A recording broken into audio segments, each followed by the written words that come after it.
Okay, boys and girls, let's take us now to Renan. This is Vivian Vandam's story, The Scarecrow. We follow our main protagonist, Caroline Crow, through her entire childhood of sadness and despair and just generally,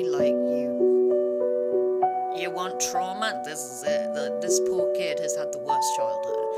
So she grows up on a farm, Crow Farm, and they have corn and all sorts, and they do their own poultry and stuff. There's a scene in there that was like,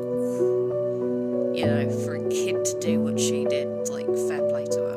Like, I couldn't, but it also kind of opens up that door to another discussion, which others will understand where I'm coming from. One day, Charlie is no longer a corn guarding scarecrow and just outright massacres everyone except for one of the brothers. The detail, the gore, the intense description that is put in there by Vivian is just chef's kiss. It is definitely setting you up, knowing and understanding the anxiety and the trauma that is built up from growing up on this farm, going through this horrible event. So when we visit Caroline in the future and she's trying to come to terms with this, she's just about getting her life back together.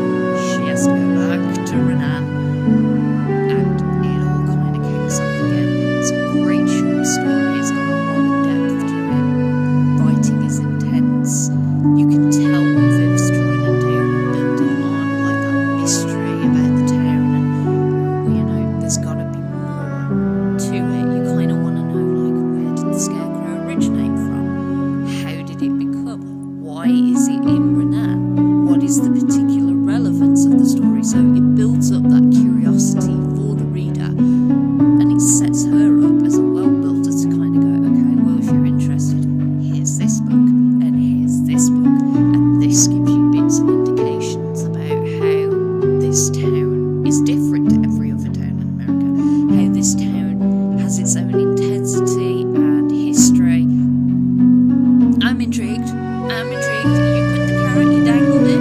Very well, Viv. Now I have to indulge in all of your work. I blame you. It's your fault.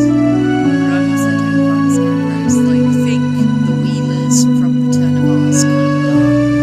It's definitely got that intensity to it, and also the way that she develops the story to start from childhood, so you can kind of see where all that fear and intensity comes from, building into how it affects Caroline as an adult. Just perfect. Honestly, I'm definitely going to be digging into more of her work. You don't see enough reviews of, these indie authors that kind of disappear under the radar. Definitely don't think you should miss this